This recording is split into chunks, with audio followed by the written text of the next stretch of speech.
A long-term goal for most companies are to make a profit and to be able to pay back to investors. However, what makes a good profit is different for different companies. For example, it depends on how much that have been invested in the company. A $1 million in profit for a small company might be really good, but for a larger entity it might not be that good. In this part, we look into logistics and profitability, and we will show a model on how we can calculate the profitability and how logistics can influence the profitability. A company's profitability is usually measured as annual profits in relation to its total capital, and we call this measure return on capital employed. It is calculated by dividing the profit with the total capital employed, and is expressed as a percentage. The return on capital employed can also be seen as a product of the profit margin, that's the profit in relation to turnover, and working capital turnover rate, that's average tied-up capital in relation to turnover. Thus, to achieve a higher return on capital employed, it is necessary to increase the profit margin and/or the working capital turnover rate. Customer service and direct cost reductions will influence the profit margin through the effects on profit. Tied-up capital caused by tied-up materials constitutes parts of the total capital and therefore exerts an influence on the working capital turnover rate. This is more clear if we put these measures in a model that shows these connections. From these two measures, profit margins and working capital turnover rate, the DuPont model, as seen here in the figure, is built up. Since one long-term goal for most companies is to maintain a high return on capital invested, it is natural to view also the logistics system as a mechanism for creating high returns. The logistics system affects profitability to the variables of customer service, costs, and tied-up capital. This can be illustrated by using this model. The DuPont model is built up from the income statement and the balance sheet, and the top branch is represented by the income statement, and the bottom branch from the balance sheet. By focusing on and decreasing the total tied-up capital in stocks, production and transport, it is possible directly to improve the rate of return on capital employed. So by working with all inventory levels, it is possible to affect the total current assets, which in its turn will affect profitability.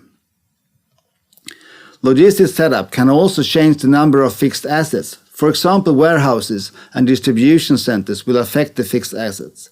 But also, if we can reduce the number of items in inventory by half, we might need half the size of the warehouse. In a corresponding way, decreases in unnecessary costs in the flow of materials caused by long setup times, unnecessary purchasing administration, or low field rates in transportation. That would lead to an immediate decrease in the cost, which will affect the profit margin. But logistics does not only contribute by reducing cost and tied-up capital. Logistics can also have a positive effect on customer service, which of course also affects companies' profitability.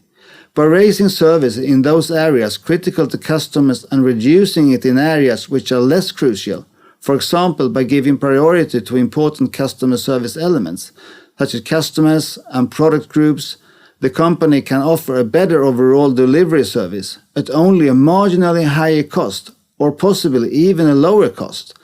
The improved delivery service will have an indirect influence on the turnover since it is aimed at creating added value for customers and increasing total revenue in the long term. Summarizing this, we can see that logistics can affect all the different components in the model, and of course, the best results will be when we work with all areas at the same time. Let's now go through a short example how we calculate the return on capital employed. As I mentioned before, the top branch is represented with information from the income statement, and here is a simplified example. The turnover is represented by the total income for the company, and in this case it's $1 million. And we can then fill in this in the model. Total expenses is representing from the cost. From the table we can see that the total expenses are $950,000. We can now calculate the profit, which is turnover minus cost. That is 1 million minus 950,000. It means 50,000 as a profit.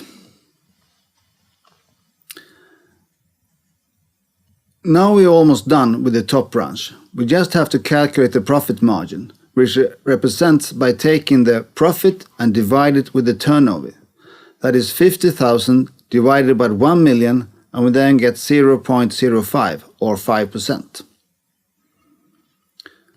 And now it's time to look at the lower branch, which is represented by the balance sheet.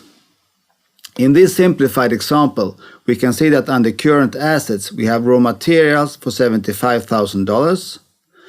We have work in process as $50,000. As other current assets, we have to include the rest that is found under current assets. In this case, that is both other current assets and cash or cash equivalents, which is 55,000 plus 50,000. The sum is then 105,000. The total fixed assets are $520,000. We have the turnover from earlier and can calculate the rest of the lower branch. The working capital turnover rate is calculated by turnover divided by total assets. That is 1 million divided by 750,000, which is 1.33. Now we can calculate the profitability, or the return on capital employed. Remember that this is normally expressed as a percentage. It is calculated by multiplying the profit margin with working capital employed.